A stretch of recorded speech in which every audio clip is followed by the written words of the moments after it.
حضرت مصعب ابن عمیر بڑے مالدار تھے اور بڑے مہنگے جوڑے پہنتے تھے، پھر اللہ نے کرم کیا اور حضور کی غلامی میں آ گئے۔ میں حضرت مصعب ابن عمیر کو پڑھ کے نا تو ایک جملہ میں نے نیچے لکھا ہے، میں نے کہا اس کا مطلب ہے کہ سوٹوں میں، کوٹھیوں میں، گاڑیوں میں سکون نہیں، سکون تب بھی ہے جب ضمیر مطمئن ہو جائے۔ مالدار آدمی تھے پر یہاں پھٹے پرانے کپڑوں میں آ گئے، اس لیے کہ وہاں سب کچھ تھا، دل مطمئن نہیں تھا۔ تو پہلے حبشہ گئے ہجرت کر کے، پھر مکے واپس آئے۔ نوجوان آدمی، بوڑھا آدمی نہیں، جوان، نبی پاک صلی اللہ علیہ وسلم نے ڈیوٹی لگائی، فرمایا مدینے مجھ سے پہلے جاؤ، جا کے تبلیغ کرو۔ یہ وہاں گئے، کسی کے گھر میں، حضرت اسد بن زرارہ رضی اللہ تعالیٰ عنہ کے گھر میں ڈیرا لگایا۔ وہاں بنی ظفر کا ایک گھر تھا، ایک حضرت اسد بن زرارہ کا، وہاں تبلیغ کرتے، دین بتاتے۔ جوان آدمی اور امیر آدمی، منت کرنے کی کیا ضرورت ہے؟ کسی کی منت کرنے کی کیا ضرورت ہے؟ پر دروازے رسول پہ آئے نا، حیدر شاہ اس گلی کدے نہ رول دی، پر ہن تے رول گئیاں، آئے نا تو آ کے حضور کی بارگاہ سے پیغام لے کے یہاں پہنچ گئے۔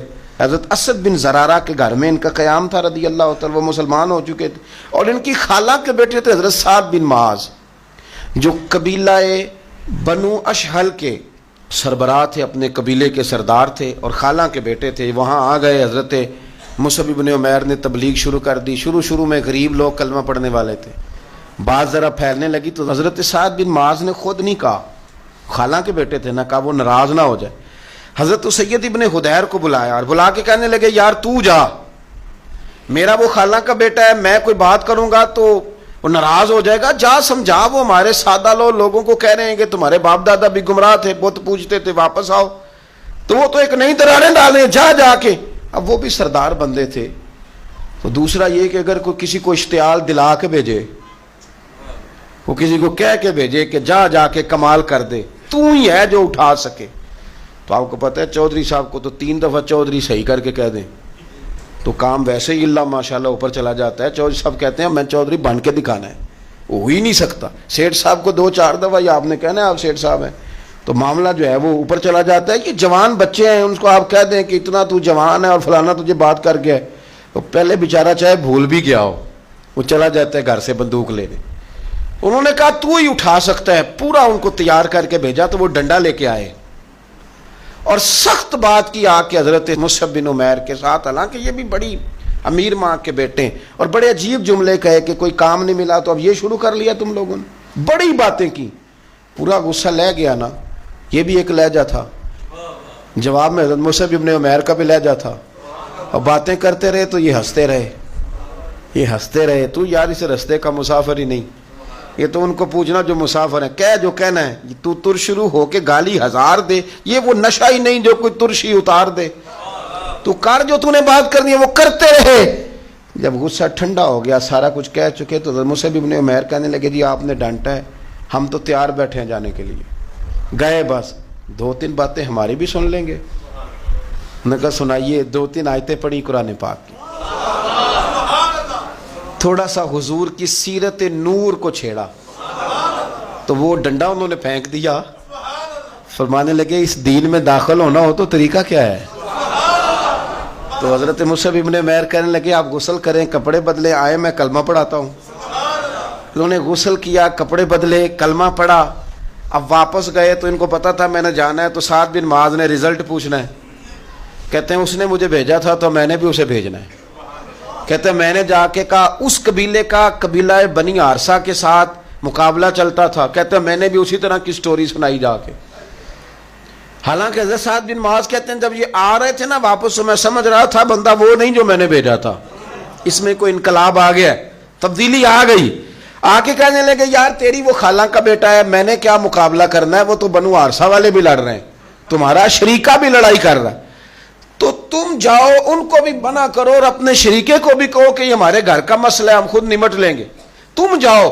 کہتے ہیں میں نے کہا اچھا اگر تجھ سے بھی نہیں نہ ہوا تو اب مجھے ہی 2 بات کرنے پڑیں گے۔ آستینیں چڑھا لی، ڈنڈا پکڑ لیا، کہتے ہیں گیا اور جا کے جو مجھ سے ہو سکتا تھا میں نے کہا، جب میں پوری طرح کہہ چکا نا، اب وہاں تو لہجہ بدل چکا تھا نا۔ حضرت سیدنا مصعب ابن عمیر تو طے کر لیا تھا نا، سیکھا تھا نا حضور سے، تو معاملہ بڑا انفرادی تھا، رنگ ہی بڑا انوکھا تھا، کہے جس نے جو کہنا ہے۔ اب یہاں تو معاملہ دوسری طرح کا ہوگا. پوری کہتے ہیں میں نے بات کر لی تو وہ میں نے کہا جاتے ہو کہ نہیں؟ کہنے لگے جی جانا ہے. جانا کیوں نہیں؟ تاری ماڑ اڑانا باہو اسی تو ایک گئی اڈن آ رہے تیار بیٹھے. ہمیں مدینے والے نے کہا تھا حبشہ جاؤ تو گئے تھے, واپس مکے آؤ تو آئے تھے, اب یہاں بھیجا ہے تو تاری مار اڑانا باہو اسی تے اگے ہی اڈن ہارے. آپ نے فرمایا جانا تو ہے اور آپ کہہ رہے ہیں جاؤ تو ہم جاتے ہیں, لڑائی نہیں کرتے, پر 2-3 باتیں ہماری بھی سن لو. حضرت سعد بن معاذ کہنے لگے سناؤ.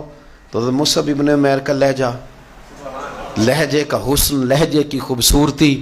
لوگ کہتے ہیں جی آپ کے پاس ایسا کیا ہے؟ تو بھی جواب یہ ہے کچھ تو ایسا ہے نا جو تمہارے پاس نہیں, کچھ تو ایسا ہے نا, تو جاؤ ٹٹولو سوچو پتہ کرو, کچھ تو ایسا ہے نا جو تمہارے پاس نہیں ہے.